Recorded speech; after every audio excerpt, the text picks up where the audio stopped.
Okay, I'm gonna say this straight up, because honestly, this whole week of General Hospital spoilers, it's messy. Not just plot messy, like morally messy, emotionally sideways, and yeah, kind of exhausting if you think too hard about it.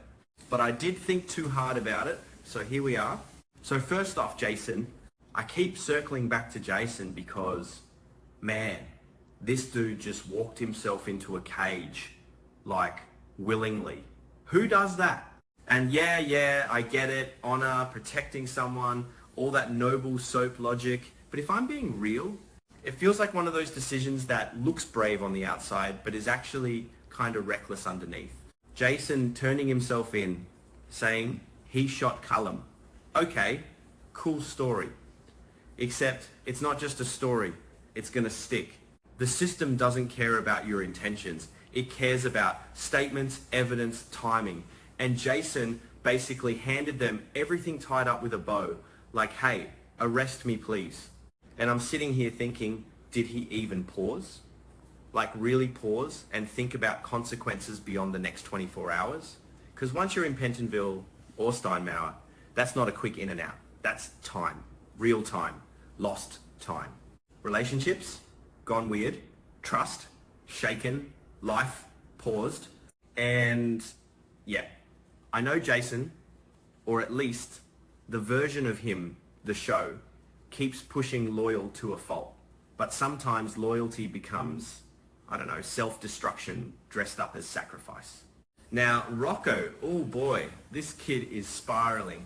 I can literally picture it, him sitting in that interrogation room, staring at Dante, the tension, thick, like you can't even breathe in there. And Rocco just blurting it out. I did it. Boom. Everything explodes. But here's the thing. I don't fully buy that scene as reality. It feels too clean, too direct. Like the kind of thing your brain imagines when guilt is eating you alive. You rehearse confession over and over, trying to relieve pressure. So yeah, I'm leaning toward that being in his head. Not real, just guilt playing tricks.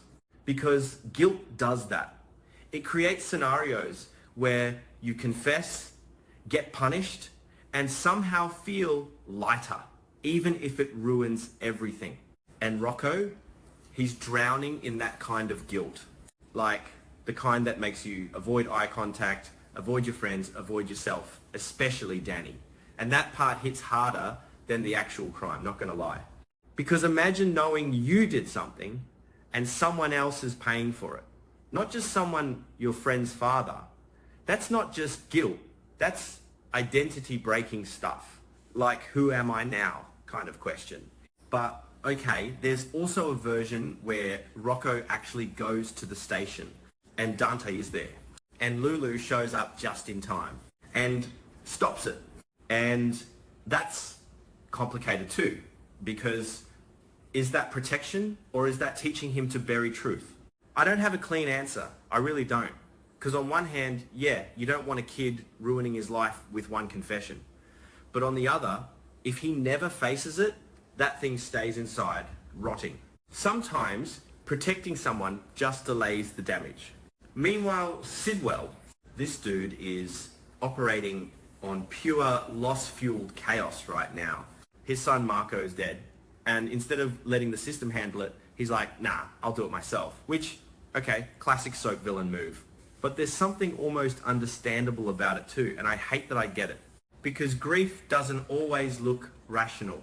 Sometimes it looks like revenge. Sidwell believes Sonny is responsible. And once that belief locks in, facts don't matter anymore. It's emotional truth over actual truth. And that's dangerous. Because now Sonny becomes a target, not because he's proven guilty, but because he fits the narrative Sidwell needs. And Sonny, yeah, he's always prepared, always watching his back. But even the most paranoid guy can get caught slipping. Especially when the attack comes from someone who doesn't care about consequences anymore. That's the scary part. Sidwell has nothing left to lose. And people like that, they don't hesitate. Sonny getting attacked feels almost inevitable at this point. Like you can see it coming from miles away, but still can't stop it. And I think he does get hurt. Maybe not fatal, but enough to shake things up. Because Sonny being vulnerable, that changes the whole dynamic. He's usually the one in control, the one people fear. Flip that and suddenly everyone's reacting differently. Power shifts. And when power shifts, chaos follows. Now Cullum, still alive, still in a coma, still somehow benefiting from all this mess. And yeah, I agree, he's not dying. Not yet. He's too useful as a plot device. Like the guy who knows everything but can't say anything until the perfect moment. And when he wakes up, oh man, he's going to see Sonny as the prime suspect in Marco's death and just sit back and enjoy it. And not even rush to correct anything. Why would he? This is the kind of guy who lets other people burn while he quietly rebuilds his position. And his connection with Sidwell, that's still there. Maybe not visible right now, but it's not gone. Alliances like that don't just disappear because someone got shot. They wait. They adapt. Brett, this situation is just stressful to even think about. Her medication destroyed. Her life basically hanging by a thread. And the only person who might have more, Sidwell, which means she's trapped in a different way, not physically, but dependency-wise. And that's honestly scarier sometimes, because now every decision she makes is influenced by survival. Not morality, not freedom, just how do I stay alive? And Sidwell knows that. So yeah, he's not handing over that medication for free. No chance. There's going to be conditions probably tied to that cold synthesis project. And Britt, she might hate it, but she might not have a choice. And that kind of storyline always makes me uncomfortable because it's about control disguised as help. Jocelyn, okay, she's playing a dangerous game. Lying to Brennan, not small, not casual, especially when it involves protecting both Valentine and Carly. And I get why she's doing it. Family comes first. Always does in this show. But man, lying upward in a power structure like that, risky. Because Brennan doesn't seem like the kind of guy who just lets inconsistencies slide. He watches, he waits, he connects dots. And once he realizes Jocelyn is covering something up, that trust is gone. And without trust, her position, shaky. It's one of those slow burn consequences, not immediate explosion, but ticking. Nathan and Lulu stepping in to protect Rocco, expected, but still layered. Because again, protection versus accountability. They're trying to shield him from legal consequences, sure. But are they also shielding him from growth? From learning what responsibility actually feels like? I don't know. And I don't think the show gives an easy answer either. Parenting in crisis is messy. You make choices in the moment, hoping they're right, even when you're not sure. And Lulu especially, she's operating on instinct right now. Protect first, think later.